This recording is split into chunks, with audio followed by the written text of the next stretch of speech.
लक्ष्मण भाई पटेल। प्रश्न नंबर 1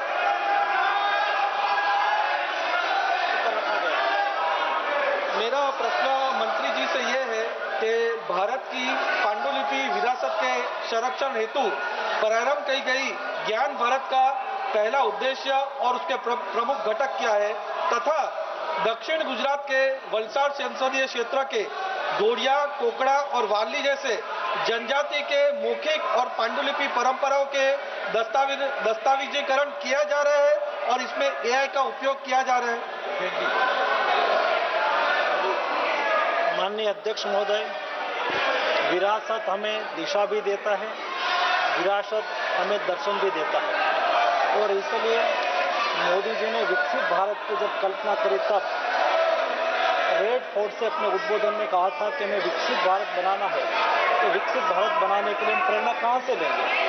मोदी जी ने प्रण लिलवाते हुए देश को कहा था कि हम विकसित भारत बनाने के लिए संकल्प करेंगे, विकसित भारत बनाने का। दूसरापन दिलवाते हुए गुलामी की मानसिकता को छोड़ने की बात कही थी और तीसरा प्रण दिलवाते हुए मोदी जी ने कहा था कि विरासत से प्रेरणा लेकर हम विकसित भारत बनाएंगे। हमारे मैन्युस्क्रिप्ट हमारी विरासत है और आज मंदिर के रूप में, शोध संस्थान के रूप में, महाविद्यालयों में, मठों में, जैन भंडारों में और निजी संग्रहालयों में हमारी मैन्युस्क्रिप्ट है। ये मैन्युस्क्रिप्ट को हम ज्ञान भारत मिशन के द्वारा उसको आरक्षित करने के लिए, डिजिटलीकृत करने के लिए, रिसर्च ड्रिवन बनाने के लिए, जन सुलभी बनाने के लिए मोदी जी ने ज्ञान भारत मिशन का लॉन्च करा और ये ज्ञान भारत मिशन के द्वारा देश में आज 1 करोड़ से अधिक मैन्युस्क्रिप्ट का सर्वे करा गया।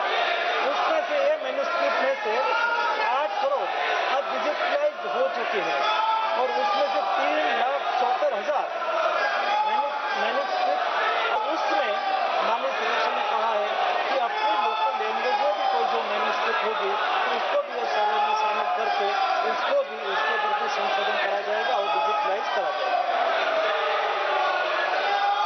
माननीय सदस्यगण, संसद लोकतंत्र का सर्वोच्च संस्था है। मेरा आपसे आग्रह है, आप सदन के अंदर सार्थक चर्चा करें, संवाद करें, लोगों की जन आकांक्षाओं, अपेक्षाओं को रखें। मैं सभी माननीय सदस्यों को उचित नियमों के तहत पर्याप्त समय, पर्याप्त मौका दूंगा। मेरा आपसे आग्रह है कि तख्तियां और नारेबाजी से सदन की मर्यादा नहीं बनती है। मेरा आग्रह है कि सदन का प्रथम दिन है और इस परंपरा को तोड़ना चाहिए कि प्रथम दिन सदन नहीं चलेगा। मैं हमेशा आपसे आग्रह कहता हूं कि आपको पर्याप्त अवसर, पर्याप्त समय मिलेगा। नियमों के तहत नोटिस दीजिए, सदन नियमों प्रक्रियाओं से चलता है। मैं आपको पर्याप्त समय दूंगा। अभी प्रश्नकाल है, प्रश्नकाल के अंदर नारेबाजी करना, तख्तियां लहराना उचित नहीं है। आप सब वरिष्ठ सदस्य हैं, प्लीज आपसे आग्रह है कि अपनी सीट पर बैठें, सदन चलाने में सहयोग करें। सदन नहीं चलाना चाहते, प्रश्नकाल नहीं चलाना चाहते, चर्चा नहीं करना चाहते, सदन की कार्रवाई आज 12 बजे तक के लिए स्थगित की जाती है। स्पीकर ओम बिरला को, जिन्होंने कहा है कि अगले 1 घंटे के लिए यानी 12 बजे तक के लिए लोकसभा की कार्रवाई को एडजर्न किया गया है, क्योंकि जो विपक्ष के सांसद हैं वो वेल में पहुंचे थे। लगातार अलग अलग मुद्दों पर वो चर्चा की मांग कर रहे थे। हालांकि लोकसभा अध्यक्ष की तरफ से आश्वस्त किया गया विपक्ष को कि हर मुद्दे पर उचित समय चर्चा के लिए दिया जाएगा। क्वेश्चन आवर, आज संसद का पहला दिन है, सत्र का पहला दिन, क्वेश्चन आवर चलने दें, उसके बाद हर मुद्दे पर वक्त दिया जाएगा। लेकिन विपक्ष की नाराजगी, विपक्ष का जो गुस्सा है, उसके चलते सदन की कार्रवाई को 1 घंटे के लिए लगभग स्थगित किया गया है। हमारे एक और सहयोगी मधुरेंद्र कुमार हमारे साथ जुड़ चुके हैं। मधुरेंद्र, ऐसा लगता है कि कम से कम आज तो इसी तरीके की तनातनी नजर आएगी लोकसभा में?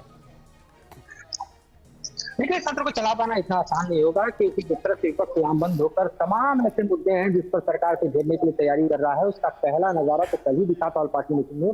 लेकिन सत्र शुरू होने के साथ ही आप देखिए, पहले ही 10 मिनट के भीतर आपने जो विपक्ष है उसका रुख और उसकी तलखियां देखी है, और इससे साफ प्रतीक होता है कि किस तरह से सत्ता पक्ष विपक्ष के बीच जो है कई मुद्दों पर खाई बेहद गहरी है, और इसका दृश्य जो है वो बेल पर दिखाई दे रहा है। 1 घंटे की व्यवस्था की जरूर हुआ है, लेकिन इसके आगे भी क्या सदन चला पाना आसान होगा? जब तक जो फ्लोर लीडर्स हैं उनके बीच कम्युनिकेशन और संवाद और समन्वय नहीं बनता, तब तक ये बेहद मुश्किल जान पड़ता है। और इसीलिए आप देखिए तो सरकार भी आनंद फानंद में कोई ऐसा बिल नहीं लेना चाहती जिसको लेकर जो है यहाँ पर दरअसल सदन में और बड़ा बवाल खड़ा हो। लिहाजा अभी कोशिश ये की जा रही है कि किस तरह से विपक्ष को मनाया जाए, किस तरह से सार्थक चर्चा के लिए सदन में एक माहौल जो है वो तैयार किया जाए, लेकिन अब तक इसमें सफलता नहीं मिली है। आगे क्या होगा ये देखना बेहद दिलचस्प होगा। और इस वक्त देखिए तो लोकसभा एडजर्न कर दिया गया है, राज्यसभा जो है वो भी हंगामे की भेंट करने की स्थिति में दिखाई दे रहा है, क्योंकि विपक्ष ने इससे पहले ही बैठक करके तय कर लिया था कि किस तरह से सरकार को, चाहे मुद्दा आपको नीट का हो या फिर राम मंदिर का हो या फिर महंगाई का हो, इन तमाम मुद्दों पर किस तरह से घेरना है। और जाहिर तौर पर मुद्दे दिल्ली से लेकर मणिपुर तक जो है वो विपक्ष सजाग जी तुम्हारे जी मधुरेंद्र कंप्लीट कीजिए। अब राज्यसभा की तस्वीर दिखा रहे हैं, देखिए यहाँ पर जो नवनिर्वाचित सांसद है राज्यसभा के, वो यहाँ पर शपथ ले रहे हैं मधुरेंद्र। और जैसा आप कह रहे हैं, जैसे ये शपथ ग्रहण का कार्यक्रम पूरा होगा उसके बाद ये संभावना जताई जा रही है कि ऐसी ही तस्वीर राज्यसभा से भी नजर आएगी जहां पर हंगामा दिखेगा। सुष्मिता देव ने संभवतः अभी शपथ ली है राज्यसभा के सदस्य के तौर पर। जी मधुरेंद्र। देखिए, बिल्कुल हम इस वक्त का जो एक पूरा का पूरा बैठकों को फॉलो कर रहे हैं, बैठकों के फॉलो करने के क्रम में हम बिल्कुल दावे के साथ कह सकते हैं कि जो दृश्य इस वक्त लोकसभा में दिखाई दिया है वैसा ही राज्यसभा में दिखाई देने वाला है। यहाँ भी शपथ ग्रहण की परिपाटी जैसे ही समाप्त होगी और जो संसद के सदस्य, राज्यसभा के सदस्य है दिवंगत हुए हैं, उनको श्रद्धांजलि का जो हमने लोकसभा में देखा कि ये औपचारिकताएं जैसे ही पूरी हुई उसके ठीक बाद हंगामा शुरू हो गया। तो ऐसा ही हंगामा, ऐसा ही दृश्य, ऐसा ही विरोध प्रदर्शन, ऐसे ही सरकार को घेरने की तैयारी राज्यसभा में भी, उच्च सदन में भी विपक्ष करके बैठा हुआ है, और ऐसा ही दृश्य वहां भी रिपीट होने वाला है। यकीनन विकास चंद्रा भी हमारे सहयोगी हमारे साथ बने हुए हैं। विकास जी, अभी हमने देखा सुष्मिता देव ने राज्यसभा में सदस्यता ली, अब सुखेंदु शेखर रॉय जिन्होंने तृणमूल कांग्रेस को छोड़ा और उसके तुरंत बाद वो बीजेपी की तरफ से राज्यसभा में पहुंचे हैं। लोकसभा के मुकाबले राज्यसभा में अगर इस तरीके के नंबर जुटाने की कोशिश बीजेपी को करनी पड़ती है, एनडीए को करनी पड़ती है, तो यहां कंफर्ट जोन में लगभग पहुंच चुकी है बीजेपी।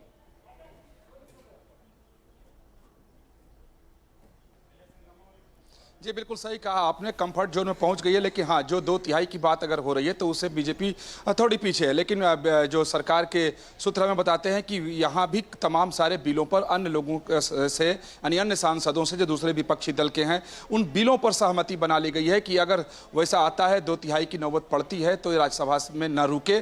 तो सरकार की जो रणनीति रही, काफ़ी दिनों से सरकार उस पर काम कर रही थी, तो दावा है सरकारी सूत्रों का कि राज्यसभा में भी कामयाबी मिल जाएगी। लेकिन जो बीच में आपने देखा कि कई पार्टियों में तोड़ जोड़ हुए और राज्यसभा की भी परिस्थिति थोड़ी बदली, तो बीजेपी की स्थिति राज्यसभा में भी अब काफी मजबूत हो गई है, बहुत ज्यादा पीछे अब बीजेपी नहीं है। कोई अगर बहुत ही महत्वपूर्ण बिल आता है, खासतौर पर अगर संविधान संशोधन बिल आता है, तो अब जो रणनीति दिखाई दे रही है, जो संख्या दिखाई दे रही है, उसके मुताबिक वो राज्यसभा में भी नहीं गिरेगा। लेकिन आप देखें कि अब सदन की कार्रवाई चल पाएगी कि नहीं चल पाएगी, क्योंकि जो विपक्ष की रणनीति दिखाई दे रही है और विपक्ष का तेवर है, उससे संभावना बहुत कम है कि मानसून सत्र में भी विधायी कार्य व्यापार ठीक ढंग से चल सके। क्योंकि सुबह ही जब विपक्ष के नेताओं की बैठक हुई थी तो उसमें 4 मुद्दों पर चर्चा हुई, जिसमें से राम मंदिर चढ़ावा चोरी है, इथेनॉल का मुद्दा है, पेपर लीक का मुद्दा है, साथ ही टीएमसी के जो 20 सांसद अलग होकर के अलग पार्टी ज्वाइन की, अलग गुट की मान्यता मिल गई, अलग बैठने की उन्हें अनुमति मिल गई, और उसको लेकर के भी काफी तेवर तल्ख है। उस मसले को भी सदन के अंदर उठाया जा रहा था कि ये कैसे हो गया कि उन लोगों ने ऐसे पार्टी को ज्वाइन किया जिसकी संवैधानिकता ही संदिग्ध है,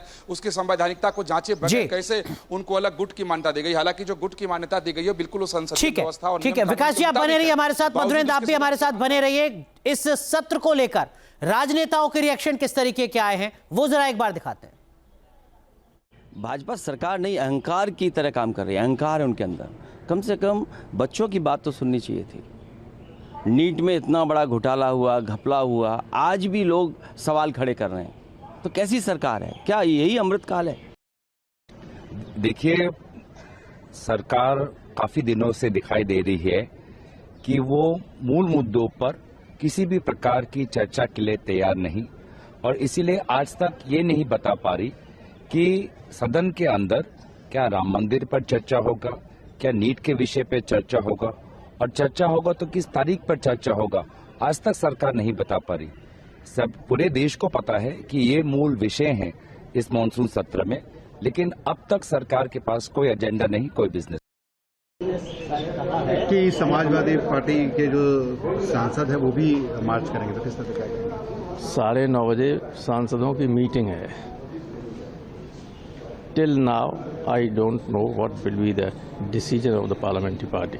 after that you will all be available for the. Sir, monsoon session start from today, so what is your? बारिश हो रही है, बादल गरज रहे।